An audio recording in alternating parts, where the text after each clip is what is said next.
Let me tell you the whole story. Go with her. What? If anything should happen to her. She'll be fine. Fellow Ozians, the Wicked Witch of the West is dead. In a world where the definition of evil becomes increasingly blurry and prejudices frequently clash with reality, the Wicked series perfectly captures this chaos. For those of you who, like me, got lost in the mesmerizing scenes of the first movie, not realizing how 2 hours and 40 minutes flew by, here's some good news. The second film promises even more. Yes, you are one of those who eagerly await the continuation of this story, aren't you? Well, you're in the right place. Let's explore together what will happen in Wicked Part 2, which will be full of enchanting scenes and surprising developments.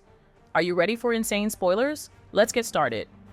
The long-awaited Wicked film adaptation, as you know, arrived in November 2024. It took us on a journey from Elphaba and Glinda's university dorms to their transformation into the famous witches we know. Directed by John M. Chu, the first film in this adaptation followed a parallel storyline with added details. But what can we expect from the second film? As you remember, the oppression of animals triggered Elphaba. The resistance began to grow slowly. In the wizard's palace, Elphaba discovered the wizard's plans for enslaving animals and realized that he didn't actually possess real magical powers.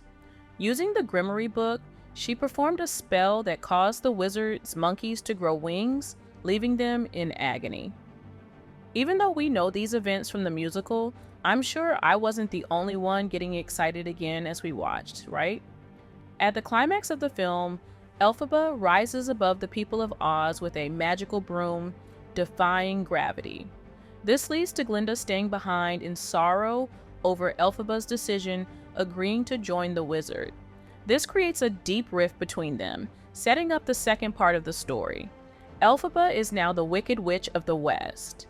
Do you think she really is? I mean, would an actual Wicked Witch really care this much about the animals? I don't think so. Now, in the second part, as we know from the famous Broadway play's second act, the film picks up with a time jump, a period where Elphaba will evolve and find herself. And, you know, the love story between Fierro and Elphaba deepens. Who wouldn't want all this chaos to stop and for them to be in the forest cuddling baby lions? I know I would love watching those scenes, but oddly enough, Fierro is now the captain of the wizard's guards, responsible for capturing his true love. But we all know he would never do that. Meanwhile, Madame Morrible announces that Glinda and Fierro are the new couple in Oz, publicly stating their engagement. Though this is a psychological trap. If you're wondering how Glinda feels about Elphaba, she's upset over her friend's disappearance and facing an inner conflict, but she also says, "I couldn't be happier," and really has everything she ever wanted: love, money, and career. But she knows these are illusions, and she will try her best to help her friend. At least I hope so. Now, let's get to the part that stirs everything up. The Wicked Witch of the East, Nessarose, and the family heirloom shoes. Elphaba finds no support from her sister after visiting her, and Nessarose blames Elphaba for abandoning her. With a growing hatred, Nessarose turns into a tyrannical governor, holding Bach captive. Elphaba casts a spell on the heirloom shoes, but there's talk that this scene will be altered. I heard it might be filmed in a way that's closer to reality, with a disabled actor portraying Bode. We are really proud of Bode, aren't we? After all this, Bach, who confesses his love for Glinda and his desire to leave, enrages Nessarose. She casts a love spell from the witch's book on Bach, but since she's a wicked witch, the spell doesn't end well. This genuinely made me laugh a bit, I'm sorry. In result, Bach's heart shrinks, and to save him, Elphaba transforms him into the Tin Man. Yes, the Tin Man from The Wizard of Oz. I remember being shocked when I first read the book as a child. Were you shocked too? At the peak of the story, Glinda suggests to Madame Morrible that they could use Nessarose to capture Elphaba. The Great Tornado spell that brings Dorothy to Oz causes Nessarose's death. Elphaba has to deal with many things at once. Glinda, who gives Dorothy the shoes, and Elphaba engage in the anticipated fight with Madame Morrible. At this point, the wizard's guards try to capture Elphaba, but Fierro bravely steps forward to save the day. Elphaba escapes, but Fierro is captured by the guards. Isn't this a heartbreaking story? Not wanting her love to suffer, Elphaba tries to cast a protection spell on Fierro, but since she's not that good at magic, the Wicked Witch ends up transforming Fierro into a scarecrow. A simple mistake that anyone could make while casting a spell, right? Not a big deal. By the way, Glinda's gift of the shoes to Dorothy, Bach's transformation, and Fierro's love, they all play a role in the formation of Elphaba's character. In the end, Elphaba accepts that everything she's done has resulted in evil and decides to surrender to Oz. But when she sees the doctor in captivity, she changes her mind. To fit the legend, she and Fierro make a plan. Dorothy pours a bucket of water over Elphaba, killing her.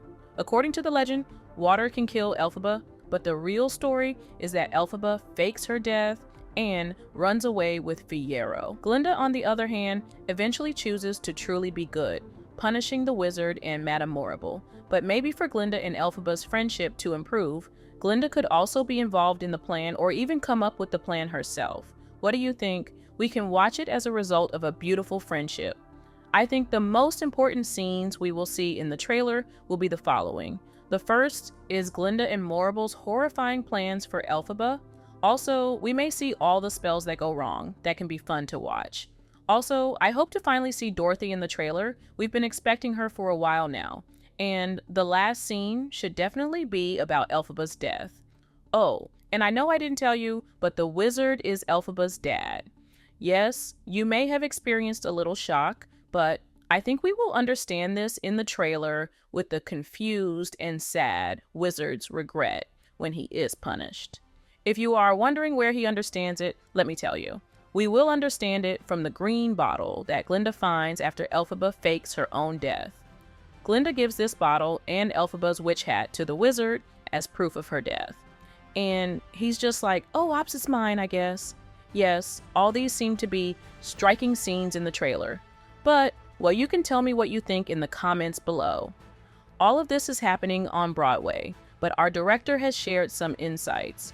Musical fans can also expect a surprise, as Schwartz confirmed in December 2023 that the movie will feature 2 new songs. The new songs were written because of the demand of the story, not, oh, let's write a new song and stick it in just because, he said, and Erivo revealed to Variety in December 2024 that she worked with Schwartz on an original song for Elphaba. I collaborated on one of the new songs, and it's so special to me, she noted. When we filmed it, the entire crew was in tears. I hope audiences are ready. It's a song that speaks to the heart of who Elphaba is.